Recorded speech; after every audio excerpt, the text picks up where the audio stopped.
At this moment, she wanted to leave, but she had not yet fully realized the extraordinary power that this mountain had instilled in her bloodline. Her father had walked a certain path, her mother and grandmother had too, yet she found herself, in an intangible way, different from her parents.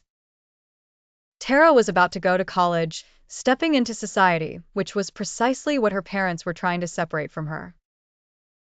This is how we are as humans. Life is a continuous process of self-discovery and understanding the world.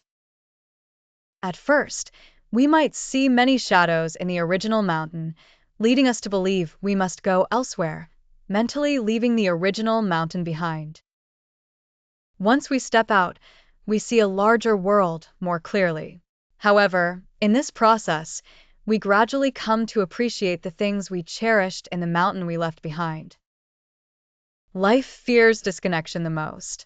Many people yearn to rush into a new world, wishing to forget their roots, hoping they had never been there. Many feel their original life experiences are filled with a sense of humility. Yet, what life truly fears is a life severed, cut in half. Tara was not like that. Upon arriving at college, she faced numerous challenges. She knew almost nothing and sometimes spoke thoughtlessly. For instance, when a teacher asked her to read about the Holocaust, she was unaware. This is basic knowledge for the entire nation, the Nazi genocide of the Jews. It is something everyone should know as part of their moral consciousness, yet Tara did not. Complex knowledge can be learned with effort, but lacking basic moral understanding is truly shameful. The book also mentions that Tara took a course on civilization. Civilization is a vast conceptual and value system that encompasses a rich world, rather than prejudice. Her father's way of life was fixed at a point, saying no to the entire world. However, in her civilization class, Tara learned to say yes to the world. Acknowledging that every culture has its own characteristics, internal logic, and historical formation. This is the perspective gained after flying out, standing at a higher point and recognizing her own limitations. At school, Tara suddenly saw a broader world. Her father had rejected this world because the government surrounded their small cabin at the foot of the neighboring mountain. It was said to be because the family did not allow their children to attend school. However, Tara later learned that this was not the case. The real reason was that the neighbors illegally sold guns to terrorist organizations, prompting the police to come and arrest them, leading to violent conflict. Often, why do we unknowingly become accomplices? A significant reason is that we live in fragmented information.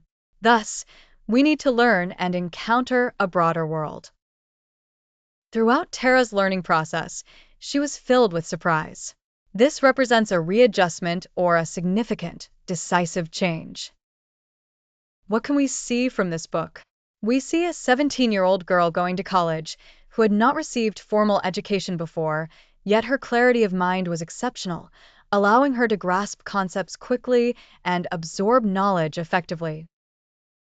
Her mind was a clear space, making what she absorbed particularly bright.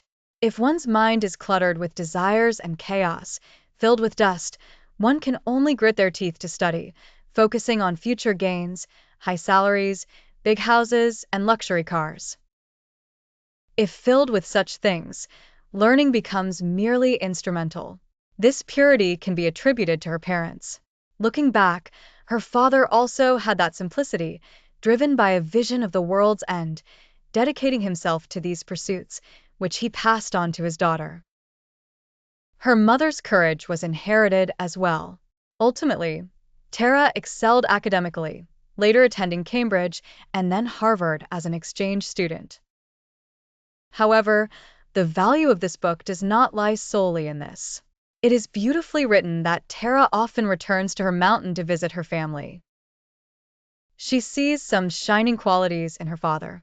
In other words, just because we have soared does not mean we have flown into a utilitarian society, into a hierarchy, or into the pursuit of disdain and superiority.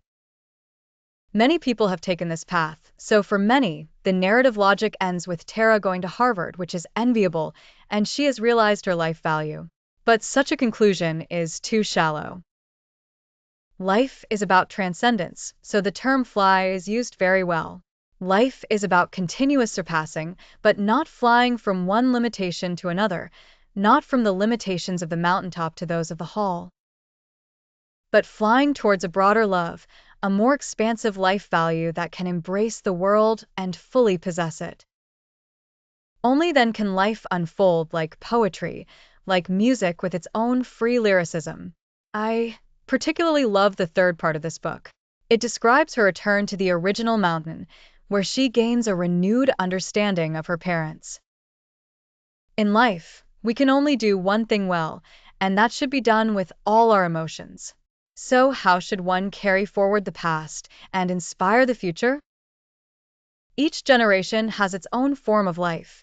The daughter has her own mountain now, and she possesses a broader understanding of life and society.